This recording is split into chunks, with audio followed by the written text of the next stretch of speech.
हिमाचल प्रदेश के मंडी से बीजेपी सांसद और बॉलीवुड अभिनेत्री कंगना रनौत की मुश्किलें कम होने का नाम नहीं ले रही हैं। एक बार फिर कंगना रनौत को सुप्रीम कोर्ट से बड़ा झटका लगा है।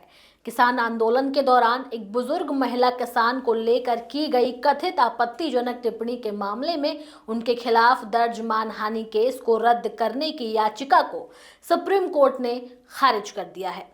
इस वीडियो में आपको बताएंगे कि कंगना ने बुजुर्ग महिला को लेकर क्या कहा और सुप्रीम कोर्ट ने इस पर क्या टिप्पणी की। नमस्कार, आप देख रहे हैं न्यूज टाइम में आपके साथ अनु चतुर्वेदी। चलिए इस खबर को विस्तार से समझते हैं। इस मामले की सुनवाई सुप्रीम कोर्ट के जस्टिस विक्रम नाथ और जस्टिस संदीप मेहता की पीठ ने की। कंगना की ओर से पेश वकील ने दलील दी कि ये मामला सिर्फ एक रीट्वीट से जुड़ा है और उन्होंने मूल ट्वीट को सिर्फ शेयर किया था। वकील ने यह भी कहा कि ट्वीट में बिस्किल बानो और शाहीन बाग की दादी का जिक्र था, न कि शिकायतकर्ता मोहिंदर कौर का। इस पर सुप्रीम कोर्ट ने कहा कि कंगना ने महज रिट्वीट नहीं किया, आपने मसाला जोड़ा है। ये कोई साधारण रिट्वीट नहीं था। आपकी टिप्पणी का अर्थ क्या है, इसका फैसला ट्रायल कोर्ट करेगी। इस याचिका में हम उस पर विचार नहीं कर सकते। ये सफाई आपको निचली अदालत में ही देनी होगी। सुनवाई के दौरान सुप्रीम कोर्ट ने यह भी कहा कि इस ट्वीट पर अदालत की कोई टिप्पणी कंगना के मुकदमे पर विपरीत असर डाल सकती है। आखिर में कंगना की ओर से याचिका को वापस लेने की बात कही गई, जिसे अदालत ने स्वीकार करते हुए याचिका को खारिज कर दिया। चलिए अब थोड़ा पीछे लेकर चलते हैं, जहां से ये पूरा विवाद शुरू हुआ। दरअसल ये मामला साल 2021 का है, जब देश भर में किसान आंदोलन चरम पर था। उस दौरान कंगना रनौत ने एक बुजुर्ग महिला की तस्वीर शेयर करते हुए ट्विटर पर लिखा था कि ये वही दादी हैं जिन्हें टाइम मैगजीन ने भारत की सबसे पावरफुल महिला बताया था। ये 100 रुपए में उपलब्ध है। पाकिस्तानी पत्रकार भारत की छवि को इंटरनेशनल स्तर पर बदनाम कर रहे हैं। हमें अपने लोगों की जरूरत है जो सही तरीके से देश का पक्ष रखे। इस ट्वीट के साथ कंगना ने किसान आंदोलन के बुजुर्ग प्रतिभागियों की मंशा पर सवाल उठाया था। इस ट्वीट से आहत होकर मोहिंदर कौर ने कंगना रनौत के खिलाफ मानहानि का केस दर्ज करवाया। उन्होंने 4 जनवरी 2021 को भटिंडा की अदालत में शिकायत दी।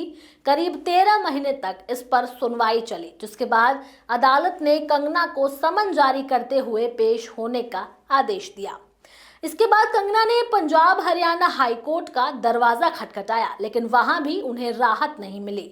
आखिर में वो सुप्रीम कोर्ट पहुंची, लेकिन शीर्ष अदालत से भी उन्हें कोई राहत नहीं मिली। कंगना के ट्वीट पर मोहिंदर कौर ने एक टीवी चैनल से बातचीत में तीखी प्रतिक्रिया दी थी। उन्होंने कहा था कि कंगना क्या जाने कि खेती क्या होती है। उसने जो भी कहा उस पर लानत है। किसान जब खून पसीना बहाते हैं तभी 2 पैसा कमाते हैं। मैं 100 रुपए लेकर प्रदर्शन में क्यों जाऊंगी? मेरे खेतों में काम ही खत्म नहीं होते। उन्होंने कंगना को कमली तक कह दिया और कहा कि इस तरह की बातें कर कंगना ने न केवल उन्हें बल्कि पूरे किसान समुदाय की बेइज्जती की है। कंगना की ये वही टिप्पणी है जिसके चलते उन्होंने 6 जून 2024 को चंडीगढ़ एयरपोर्ट पर सीआईएसएफ की महिला कांस्टेबल कुलविंदर कौर से थप्पड़ खाना पड़ा था। महिला कांस्टेबल ने बाद में बताया था कि कंगना ने किसान आंदोलन में शामिल महिला किसानों को बदनाम किया था और उनकी मां भी आंदोलन में हिस्सा ले चुकी थी। हालांकि इस थप्पड़ कांड के बाद कंगना ने कोई एफआईआर दर्ज नहीं करवाई थी और पुलिस ने भी कांस्टेबल पर कोई कार्रवाई नहीं की थी। किसान आंदोलन के दौरान दिए गए बयानों को लेकर अब कंगना रनौत की मुश्किलें बढ़ गई हैं। सुप्रीम कोर्ट ने स्पष्ट कर दिया है कि इस मामले में निचली अदालत ही तय करेगी कि क्या कंगना का ट्वीट मानहानि की श्रेणी में आता है या नहीं। कंगना की राजनीतिक और फिल्मी छवि दोनों पर इस केस का असर पड़ सकता है। इस पूरे घटनाक्रम के साथ ये भी सवाल उठने लगे हैं कि मंडी से सांसद और एक अभिनेत्री होने के तौर पर क्या कंगना रनौत का ऐसा बयान देना सही है। अब देखना यह होगा कि निचली अदालत में यह केस किस दिशा में आगे बढ़ता है। फिलहाल सुप्रीम कोर्ट से राहत न मिलने के बाद कंगना को कानूनी लड़ाई लड़नी ही होगी। फिलहाल के लिए खबर में इतना ही। ये खबर कैसी लगी आप हमें कमेंट सेक्शन में जरूर बताएं। हमारे चैनल न्यूज टाइम को सब्सक्राइब करें, लाइक करें, शेयर करना ना भूलें। नमस्कार।